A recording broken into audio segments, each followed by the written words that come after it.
Bon, alors déjà, j'espère que tout fonctionne, j'espère que le micro est détecté. Non. Voilà, mais c'était sûr en fait. C'était sûr. On va changer la lumière, déjà on va augmenter un petit peu la luminosité, on va mettre ça en... Bon, voilà.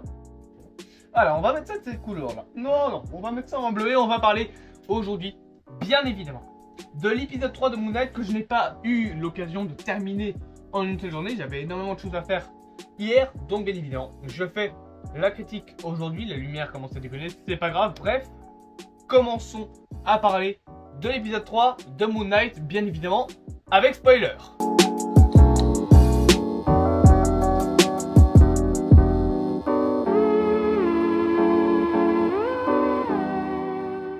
Moon Knight.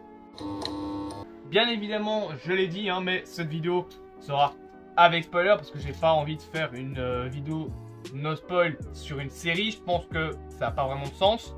Je pense surtout en fait que si vous n'avez pas commencé la série à partir de maintenant, si vous attendez que toute la série soit disponible sur Disney+ pour la regarder d'un seul coup, donc du coup, vous n'allez pas regarder les critiques pour pas vous spoiler.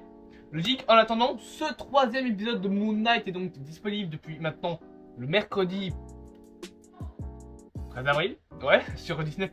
Bien évidemment, je l'ai vu, bien évidemment, j'ai regardé cet épisode et franchement, niveau action, il est moins présent, enfin il y a moins d'action qui est présente durant l'épisode. Voilà, donc, les deux premiers épisodes étaient bien plus penchés action. Après, la série, on est à la moitié de sa série, donc c'est normal que je vais arrêter de toucher à ce pauvre micro. À chaque fois que je l'ai disponible, j'y touche, donc bien évidemment, c'est normal qu'il y ait des moments qui soient un peu plus courts, on va dire, tout simplement parce que il faut quand même que l'histoire avance. On est à la moitié de la série et le dieu Amit n'est toujours pas présent. Bien évidemment, je pense qu'il sera présent.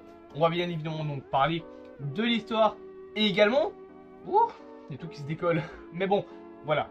Niveau action, ne vous attendez pas pardon, à ce qu'il y ait plus autant d'action que dans les deux premiers épisodes. C'est bien plus calme, c'est bien plus penché côté un peu enquête.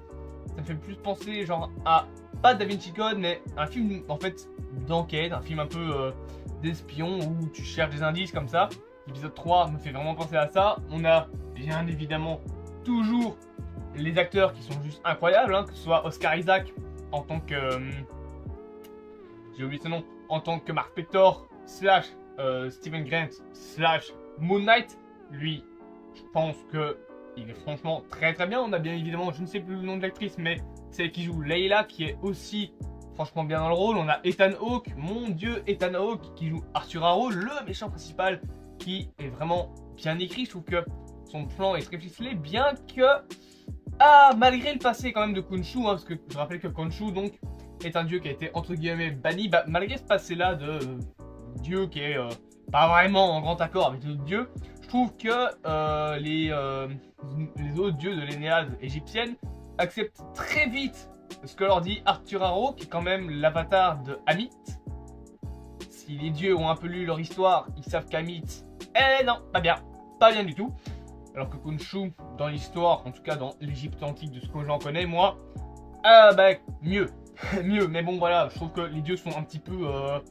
on croit ce gars-là et on n'écoute absolument pas les arguments, parce qu'en plus, dans l'épisode, ils n'écoutent absolument pas ce que Mark Spector a à leur dire. Ils demandent juste si oui, il est malade, si oui, Khonshu est dans son corps, et c'est tout. Et après, basta. Alors à la fin de l'épisode, Khonshu en plus est, je pense, embaumé ou putréfié. Bref, il y a une petite chose qui se fait malheureusement avec Khonshu. Et on voit que Ethan Hawke, Arthur Harrow donc, son plan... Niveau réalisation, niveau mise en scène, j'ai vu énormément de commentaires qui disaient qu'en fait les mises en scène étaient pas bien. Non, je suis pas d'accord. Je trouve que la mise en scène de Moon Knight a vraiment une identité, que c'est clairement différent de ce que Marvel a pu nous offrir. Et je trouve que, bizarrement, ça marche, ça match. Je trouve que franchement, pour une fois, on a une série qui n'a pas cette espèce d'air Marvel, enfin d'ombre de Marvel qui plane. Je pense vraiment que les réalisateurs se sont fait un gros kiff sur l'épisode. Donc franchement, pour le micro, franchement je trouve que tout ça est bien, contrairement à ce que certaines personnes disent. La mise en scène, je la trouve juste incroyable. Niveau du coup ensuite de l'histoire du coup de cet épisode 3. Alors dans cet épisode 3 on suit toujours Max Spector qui est à la recherche et de Arthur Harrow et du tombeau d'Amit.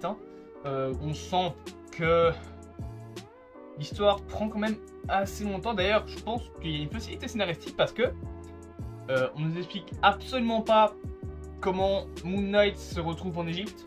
À la fin de l'épisode 2 tu vois qu'il était porté en Égypte. Dans l'épisode 3 c'est absolument pas expliqué. Niveau sang par contre, bon. Ah là, niveau violence.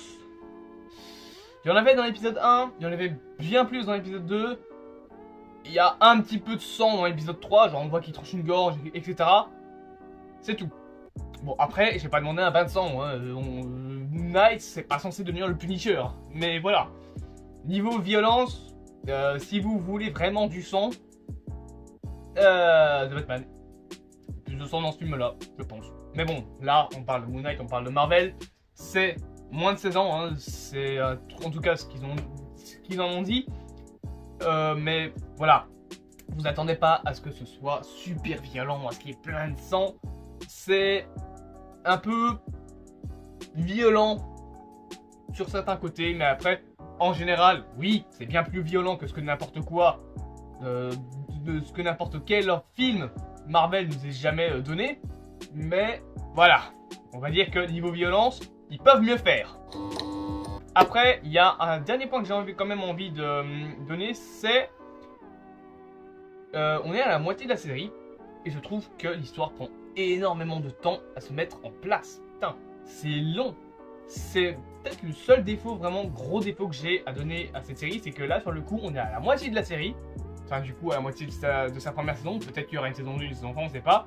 Et on a vu déjà Gaspard Ulliel pour la première fois, il a fait une apparition je pense genre 5 minutes alors que quand malheureusement il est mort, on a expliqué que c'était quand même quelqu'un d'assez important dans la série. Donc là, ok, il a genre peut-être à tout péter 2 répliques, donc je comprends pas vraiment. Et voilà, c'est assez lent à démarrer, on est à la moitié de la série et l'intrigue commence seulement vraiment à se construire. Donc voilà, c'est vraiment le seul problème en fait que je retrouve à Moon Knight. Et bah c'est dommage parce que du coup c'est pas à 100%.